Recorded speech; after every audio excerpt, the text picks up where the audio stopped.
साथियों, हम सब अपनी पूजा पाठ करते हैं। कोई अपने इष्ट की पूजा करता है तो कोई अपने कुल देवता या कुल देवी की पूजा करता है। कोई अपने पितरों को पूजता है, उनकी सेवा करता है, उनकी भक्ति करता है। सबका अपना अपना विश्वास है और सबकी अपनी अपनी श्रद्धा है। हम उनके व्रत करते हैं, उनके मंत्रों का जाप करते हैं, अपने इष्ट की चालीसा का पाठ करते हैं, उनकी साधना करते हैं, उनके नाम से अपने घर में दीपक जलाते हैं, उन्हें घर में स्थान देते हैं, उनकी सेवा करते हैं, उनके मंदिर भी जाते हैं, उनके सामने रोते हैं, बिलखते हैं, उनके लिए हमेशा समर्पित रहते हैं, उन्हें दिल से मानते हैं और उनके दर्शन भी करना चाहते हैं। साथियों, जब हम किसी भी शक्ति को दिल से अपनाते हैं, उन्हें मानते हैं, उन्हें पूजते हैं, सच्चे मन से उनकी सेवा भक्ति करते हैं, तो कोई भी शक्ति हो, चाहे वो हनुमान जी हो, माँ दुर्गा हो, माँ काली हो, माँ वैष्णो हो, चाहे वो भैरव हो, कोई बाबा हो, खाटू श्याम हो, भगवान विष्णु हो, कुल देवता हो, कुल देवी हो, या हमारे पितृ हो, या कोई भी देवी हो, या कोई भी देवता हो, इस संसार की कोई भी शक्ति हो, आप जिस भी शक्ति को पूजते हैं, उनकी पूजा करते हैं, तो वो शक्ति भी हमें आभास जरूर कराती है, हमारे बिगड़े काम बनाती है, हमारी रक्षा करती है, हमें अपना आशीर्वाद देती है और हमें अपनी शक्ति प्रदान करती है। शक्ति हमेशा अपने वचनों की पक्की होती है, हमारी पूजा का कई गुना फल हमें देती है। साथियों, सबसे पहले एक बात को समझ लो, जैसे हर एक्शन का एक रिएक्शन होता है, जैसे हर क्रिया की एक प्रतिक्रिया होती है, हर कर्म का अपना एक विशेष फल होता है, वैसे ही हमारे द्वारा सच्ची निष्ठा से की गई पूजा कभी खाली नहीं जाती। अगर आप किसी भी देवी या देवता को अपना समय दे रहे हो, तो वो भी बदले में तुम्हें कुछ ना कुछ जरूर देते हैं। चाहे कैसे भी दें, किसी भी रूप में दें, पर देंगे जरूर। अपनी कृपा, अपना आशीर्वाद या उनकी शक्ति आपको जरूर मिलती है। उनके गणों के रूप में मिल सकती है, माँ की कोई योगिनी के रूप में आपको प्राप्त हो सकती है। आपकी पूजा कभी भी खाली या विफल नहीं जाती। लेकिन साथियों, जाने अनजाने में हम लोग समझ नहीं पाते, ध्यान नहीं दे पाते, देख नहीं पाते और ना ही अपने दिमाग पर जोर डालते हैं कि ये काम हमारा कैसे हो गया, हमारा कोई बिगड़ा हुआ काम कैसे बन गया, कैसे हमें नौकरी या व्यापार में तरक्की मिल गई। साथियों, अगर आप अपनी पूजा करते हो तो आपको आभास जरूर होते हैं, जैसे आपको सपने में अपने इष्ट के दर्शन होंगे, अपने देवी देवता के दर्शन होंगे। जिस रूप में आप उनकी पूजा करते हो, उनकी सेवा करते हो, आपको सपने में थोड़ी थोड़ी उनकी झलक जरूर दिखाई देगी। उनकी झलक आपको क्लियर भी दिखाई दे सकती है, उनका आपको साक्षात्कार भी हो सकता है। आपको कभी कभी घर में पायल के छनकने की आवाज आ सकती है। आपके आसपास, अपने आसपास आपको एक खुशबू महसूस हो सकती है। सपने में आपको उनके मंदिर दिखाई दे सकते हैं, उनके वाहन दिखाई दे सकते हैं, बंदर दिखाई दे सकते हैं। आपको बहुत अच्छा महसूस होता है, आप बहुत खुश भी रहते हैं, आपका मन और भी पूजा करने को करता है, उनके दर्शन को तड़पता है।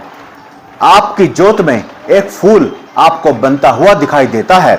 कभी कभी ज्योत में ही आपको अपने इष्ट के दर्शन भी हो जाते हैं। वही शक्ति आपके साथ चलती है और वही आपको कवर करती है। आपको सपनों में होने वाली घटनाएं भी आपको दिखाई देने लगती हैं। अगर कोई मेन काम आपका अटक रहा है या आप किसी समस्या से परेशान हैं, तो वो काम भी, परेशानी भी आपको खत्म होती दिखाई देगी, या उसका कोई सॉल्यूशन आपको किसी के थ्रू या कैसे भी कोई आपकी मदद करने आ जाएगा, पर आपको जरूर सहायता मिलती है। चाहे वो कैसे भी करें, चाहे वो किसी भी रूप में करें, पर आपको जरूर वो हेल्प करते हैं। साथियों, बहुत से लोग वीडियो में ये बोलते हैं कि ये एक काम कर लो, 2 मिनट में आपको शक्ति नजर आ जाएगी, लेकिन नहीं, ऐसा नहीं होता। साथियों, जरा सोचिए, आज के समय में खुद अपने नहीं सुनते, अपने बच्चे नहीं सुनते, उन्हें 10 बार आवाज लगाओ तब जाकर वो सुनते हैं, मानते हैं। तो वो शक्तियां तो देविया शक्तियां हैं और वो किसी की गुलाम नहीं हैं। साथियों, समझने वाली बात यह है कि वो ब्रह्मांड की प्रचंड शक्तियां हैं और वो शक्तियां आपकी पूजा से प्रसन्न होकर आपके पास आई हैं। वो ना तो मेरे कहने से आई हैं और ना ही किसी और के कहने से आई हैं। सिर्फ और सिर्फ आपकी सच्ची पूजा, आपकी सच्ची निष्ठा और सेवा से प्रसन्न हुई हैं, तब वो आपके पास आई है। इसीलिए आपके पास आई है, किसी के कहने पर नहीं। और अगर आपको ऐसा लगता है कि आपके साथ ऐसा होता है या ऐसा हो रहा है, तो आपको क्या करना है, ध्यान से सुन लीजिए।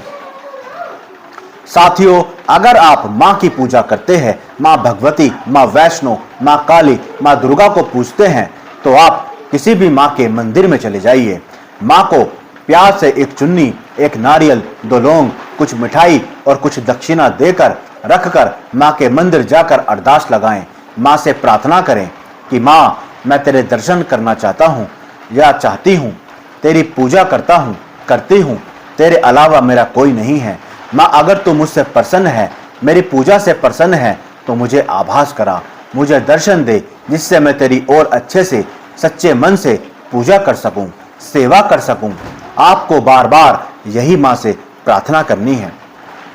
यही प्रार्थना आप अपनी कुल देवी या कुल देवता के लिए कर सकते हैं। उनका प्रिय भोग उन्हें अर्पित कर सकते हैं। उनसे सिर्फ और सिर्फ विनती करनी है, अपना भाव पवित्र रखना है। पूजा अपनी बंद नहीं करनी, पूजा आप जैसी डेली करती हो वैसे ही करनी है। पूरा भाव रखना है, उन्हें अपना पूरा समय देना है। साथियों, जब भी आप रात को सोया करो तो सोने से पहले सबसे पहले धरती माता को छूकर प्रणाम करें। उसके बाद दोनों हाथ जोड़कर अपने इष्ट से या अपने देवी देवताओं से सच्चे मन से प्रार्थना करें कि माँ या हे प्रभु, हमें दर्शन दो। अगर आप हमारी पूजा से प्रसन्न हैं तो हमारी प्रार्थना सुनो। जो भी शक्ति हमारे साथ चल रही है, हमें उनसे दिखाओ, जिससे हम आपकी और अच्छे से पूजा कर सकें, सेवा कर सकें। जो आपको 4 या 5, तो वो आपको 4 या 5 दिनों में उनके दर्शन जरूर होते हैं या वो शक्तियां आपको जरूर आभास कराती हैं। बस यही आपको ध्यान रखना है। वही शक्ति आपको आभास कराती है, क्योंकि वह शक्तियां भी चाहती हैं आपको पता चले और आप उन पर अटूट विश्वास रखो। या फिर आप जिन भी देवी देवताओं की आप पूजा करते हो, उनके नाम से कुछ पैसे उठाकर 11 रुपए, 21 रुपए, 51 रुपए या 101 रुपए उठाकर आप रख दीजिए, तो भी वो आपकी पुकार सुनते हैं। वो आपके भाव को समझते हैं। उन्हें पता है आपको कब और क्या देना है। लेकिन ध्यान रहे, आपकी पूजा में भी वो शक्ति होनी चाहिए, वो श्रद्धा होनी चाहिए, वो भाव होना चाहिए, वो खिंचाव होना चाहिए कि आप उस शक्ति को भी वो लगे कि हाँ, मेरा बेटा या मेरी बेटी सच्ची है, मुझे दिल से मानती है, मेरी सेवा करती है। बस वो जानना चाहती हैं कि आपकी श्रद्धा सोना है या सोने का पानी है। तो वो शक्ति जरूर दर्शन देती है, रास्ता दिखाती है, आप पर कोई संकट नहीं आने देती। आपके परिवार की भी रक्षा करती है, आपको आशीर्वाद देती है। लेकिन बस आप ये मत सोचना कि आज हमने नारियल चढ़ाया, प्रार्थना की, तो आज हमें हमारा काम हो जाएगा, हमें दर्शन हो जाएंगे। नहीं, यहीं पर लोग गलतियां करते हैं और मोह माया में खो जाते हैं, भूल जाते हैं, उनका विश्वास डगमगा जाता है। आपको डेली उनसे बात करनी है, डेली उनसे प्रार्थना करनी है, अपनी भाव, अपना निष्ठा दिखानी है, सच्चे भाव से पूजा करनी है। साथियों, ये देवीय शक्तियां हैं, वो सिर्फ और सिर्फ आपके भाव से और आपकी पूजा से प्रसन्न होती हैं और आपसे प्रसन्न हुई हैं, इसीलिए आपसे जुड़ती हैं। वरना आप उन्हें कुछ भी दे लो, वो उसे स्वीकार नहीं। आप देखना, आपको अनुभव होने शुरू हो जाएंगे और अनुभव ही होते हैं। सपने वो शक्तियाँ आपको कुछ भी दे सकती हैं, कुछ भी बता सकती हैं और कुछ भी दिखा सकती हैं। ये मैं नहीं कह सकता। तो आपको पूरा विश्वास रखना है, सच्ची श्रद्धा रखनी है। तो साथियों, आशा करता हूँ आपको ये वीडियो अच्छी लगी होगी और पसंद आई होगी और आपके काम आई होगी। हो सके तो एक लाइक और वीडियो में जय माता दी जरूर लिखते हैं। जय माता दी, जय माता दी।